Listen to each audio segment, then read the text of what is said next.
Quel est l'intérêt de la zone humide? C'est une éponge. Il pleut beaucoup, ça évite les inondations, ça garde de l'eau. Et ensuite, durant des périodes de sécheresse, ça restitue très lentement, tout doucement l'eau vers le système. Pas d'inondation, pas de sécheresse, c'est magique. Donc elles ont un rôle écologique essentiel, elles ont un rôle fonctionnel essentiel. Dans les services rendus par la biodiversité, elles sont essentielles, alors regardons-les avec nous.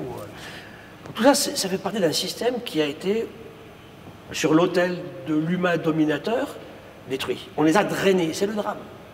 Et je voudrais bien tout sauver aujourd'hui, bien évidemment. C'est une question de volonté, d'organisation. Parce que alors, pour deux raisons. D'abord, je suis incapable, et je ne me vois pas faire ça, je n'ai pas envie de faire ça. Je sauve tel écosystème et pas tel autre. Et deux, on ne sait pas le faire. On ne sait pas le faire. Aujourd'hui, je vais dire, voilà, on va revenir à notre ami le bison d'Europe tout à l'heure, est-ce que je peux le sauver tout seul? Non. Il y a une question que se pose tout le monde. Il nous dit, bah, écoutez, là, vous avez un bison américain qui s'installe chez nous, il prend la niche écologique du bison européen, bah, écoutez, bah, laissez-le faire, il s'installe, et puis bah, l'autre, il va partir. Ça reste dans le système de l'évolution classique. Sauf que là, l'homme a fortement accéléré l'évolution du système. Le bison américain n'aurait pas dû être là. Il ne traverse pas à la nage l'océan Atlantique, le bison américain. Hein. Donc on a une vraie responsabilité. Je pense qu'aujourd'hui, il faut qu'on fasse tout pour garder le bison européen avec nous. Parce que je ne suis pas d'accord sur le fait qu'on dise qu'il a exactement la même niche. Certainement pas vrai. Il y a toujours des petites différences. Pour moi, c'est clair aujourd'hui qu'on sait qu'il est là, il est à nous. Il était là avant.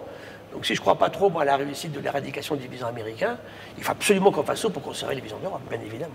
On a deux cas que je connais où en fait, on a vraiment sauvé des espèces vivantes par des parcs zoologiques.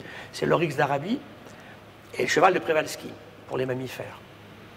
C'est vrai que sans des parcs zoologiques qui se sont occupés, on n'aurait plus. Et là, ça a marché. On a réintroduit le cheval de Przewalski en Mongolie, par exemple, ou bien au Kyrgyzstan. On a remis les oryx d'Arabie dans différents pays de la Corne de l'Afrique. Heureusement qu'on les avait. Mais il ne faudrait pas faire croire au grand public que c'est la seule solution. Il faudrait bien mieux protéger les écosystèmes. Et si je reviens aux bisons d'Europe qu'on adore tous, si on me dit là, il est en train de partir, on s'amenuise en permanence, ben, au moins j'en garde quelques-uns, effectivement, en élevage, en faisant attention à ma base génétique. Mais c'est vrai que les milieux sont essentiels.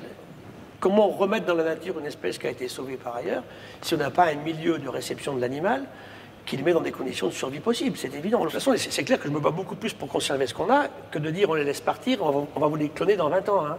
Il faut que la science nous démontre qu'on en a envie, mais c'est peut-être pas vrai. Hein.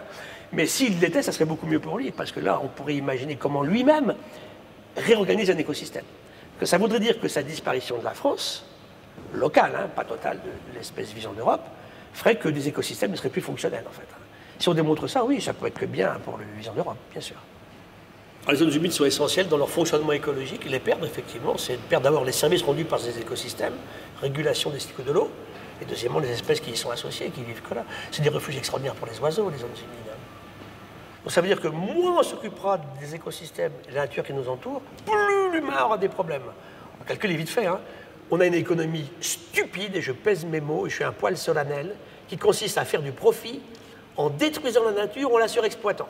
Ça, c'est basta, ça nous a démontré dans quel problème on est aujourd'hui. Ça, c'est clair. Donc, qu'est-ce qu'il faut qu'on fasse pour revenir à une harmonie? D'abord, un respect, une réflexion différente, un goût du partage, de l'humilité. Ça, c'est ce qui nous manque terriblement. On a beaucoup trop d'arrogance. Et puis aussi, quelque chose qui est très fort, c'est effectivement de se dire qu'on fait partie du même système.